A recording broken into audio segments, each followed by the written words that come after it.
नमस्कार, दिल्ली न्यूज में आपका बहुत बहुत स्वागत है। चलिए देखते हैं आज की 10 फटाफट बड़ी खबरों को। दिल्ली सरकार का एंटी डस्ट कैंपेन हुआ आरंभ, जहरीली हवा पर लगेगी लगाम। राष्ट्रीय राजधानी दिल्ली में एक्सपर्ट्स के मुताबिक अगले हफ्ते प्रदूषण बढ़ने की आशंका है। ऐसे में इसे रोकने के लिए दिल्ली सरकार ने खास विंटर एक्शन प्लान भी तैयार किया है, जिसके तहत एंटी डस्ट कैंपेन चलाया जा रहा है। दिल्ली में इसी हफ्ते ग्रैब का पहला चरण शुरू हो गया है, लेकिन प्रदूषण स्तर में अधिक परिवर्तन नहीं देखा गया। दिल्ली में प्रदूषण को कम करने के लिए किए जा रहे तमाम प्रयास नाकाफी साबित हो रहे हैं। CND संयंत्र का उद्घाटन समारोह में सीएम केजरीवाल बोले, ये देश का सबसे बड़ा प्लांट। दिल्ली के मुख्यमंत्री अरविंद केजरीवाल ने मजलिस पार्क मेट्रो स्टेशन के पास CND प्लांट का उद्घाटन किया। इस दौरान दिल्ली के मुख्यमंत्री अरविंद केजरीवाल ने कहा कि मुझे बेहद खुशी है कि आज बुराड़ी में 2000 मीट्रिक टन के CND प्लांट का उद्घाटन हुआ है। दिल्ली में जगह जगह मलबे के ढेर पड़े रहते हैं, यहाँ पर उस मलबे से ईंट टाइल्स बनाई जाएंगी। ये देश का सबसे बड़ा प्लांट है, सबसे आधुनिक तकनीक से बनाया गया है। दिल्ली में लगभग 6500 टन मलबा रोज निकलता है। केंद्रीय शिक्षा मंत्री का बयान, अब साल में 2 बार 10वीं 12वीं की परीक्षा देना जरूरी नहीं। नई शिक्षा नीति के अंतर्गत हाल ही में साल में 2 बार बोर्ड परीक्षा आयोजित करने की घोषणा की गई थी। केंद्रीय शिक्षा मंत्रालय ने अगस्त में राष्ट्रीय शिक्षा नीति 2020 के अनुरूप स्कूली शिक्षा के लिए नया पाठ्यक्रम ढांचा लॉन्च किया था। अब केंद्रीय शिक्षा मंत्री धर्मेंद्र प्रधान ने कहा है कि छात्रों के लिए साल में 2 बार कक्षा 10 और 12वीं के बोर्ड परीक्षा देना अनिवार्य नहीं होगा।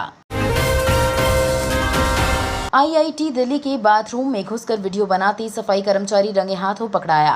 भारतीय प्रौद्योगिकी संस्थान में आयोजित फेस्ट में भाग लेने गई दिल्ली विश्वविद्यालय की भारतीय कॉलेज की छात्राओं का वीडियो बनाए जाने का मामला सामने आया है। आरोप है कि बाथरूम में कपड़े बदलते समय एक सफाई कर्मी अपने मोबाइल से छात्राओं का वीडियो बना रहा था। छात्राओं ने उसे रंगे हाथों पकड़ लिया।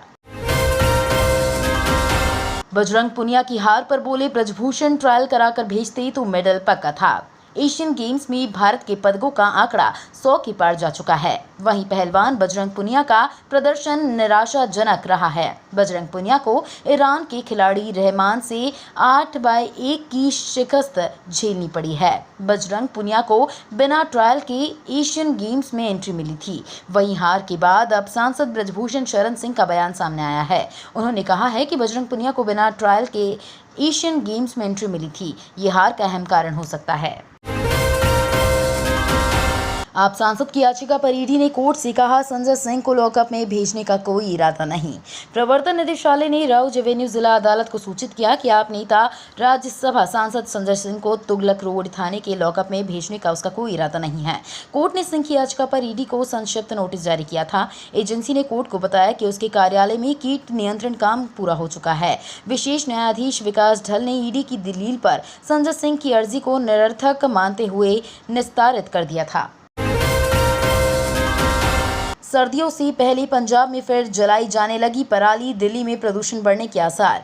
सर्दियों से पहले पंजाब के खेत जली हुई पराली से फिर काले हो गए हैं। हवा में धुआं मंडराने लगा है, जो वातावरण को प्रदूषित कर रहा है। दिल्ली में आम आदमी पार्टी सरकार ने 2021 में राष्ट्रीय राजधानी क्षेत्र में वायु प्रदूषण के पीछे पंजाब के खेतों में पराली जलाए जाने को जिम्मेदार ठहराया था। इसके 1 साल बाद आप पंजाब में सत्ता में आई और उसने वादा किया कि वो पराली जलाने पर नियंत्रण लगाएगी। अब 2 साल बाद दिल्ली के इस सीमावर्ती राज्य में पराली जलाना फिर शुरू हो गया है। दिल्ली की अदालत से शाहरुख पठान को मिली सशर्त जमानत। दिल्ली की कड़कड़डूमा कोर्ट ने पूर्वोत्तर दिल्ली में 3 साल पहले दंगों के दौरान एक दिल्ली पुलिसकर्मी पर पिस्तौल तानने और उसकी हत्या की धमकी देने के कारण खबरों में रहे शाहरुख पठान को सशर्त जमानत दे दी। हालांकि शाहरुख पठान को अभी जेल में ही रहना होगा, क्योंकि वो दंगे के एक अन्य मामले में आरोपी हैं। दशहरा से पहले ही मोदी सरकार ने केंद्रीय कर्मचारियों को दी सौगात, डीए में भारी वृद्धि। मोदी सरकार द्वारा कर्मचारियों की महंगाई भत्ते में वृद्धि की गई है। इसके लिए वित्त मंत्रालय द्वारा आदेश जारी कर दिया गया है। जारी आदेश के तहत उनके महंगाई भत्ते को 16.8% से बढ़ाया गया है। अक्टूबर से दिसंबर तक के लिए इसे लागू किया गया है। आर्मी अधिकारी बनकर करोड़ों की ठगी करने वाले 2 सगे भाई हुए गिरफ्तार।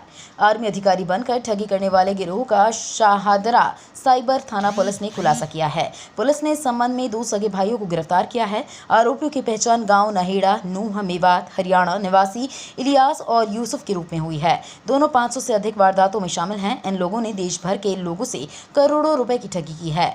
समय के साथ साथ ये ठगी के तरीके को बदलते रहते हैं। Just dial, sextortion, screen share करने के अलावा ये ठगी के तमाम पैतरे आजमाते हैं। चेन्नई में कोहली और राहुल ने किया कमाल, ऑस्ट्रेलिया के जबड़े से छीनी जीत। ऑस्ट्रेलियाई गेंदबाजों की तूफानी शुरुआत के बाद विराट कोहली और केएल राहुल ने शानदार पारियां खेलकर टीम इंडिया को वर्ल्ड कप के पहले मैच में जीत दिलाई। 200 रनों को डिफेंड करते हुए ऑस्ट्रेलिया ने सिर्फ 2 रन पर भारत के 3 विकेट गिरा दिए थे। इसके बाद किंग कोहली ने 85 और केएल राहुल ने नाबाद 97 रनों की पारी खेलकर टीम इंडिया को जीत दिलाई। तो ये थी आज की बड़ी खबरें। डेली खबरों से अपडेट रहने के लिए चैनल को सब्सक्राइब करना बिल्कुल ना भूलें। धन्यवाद।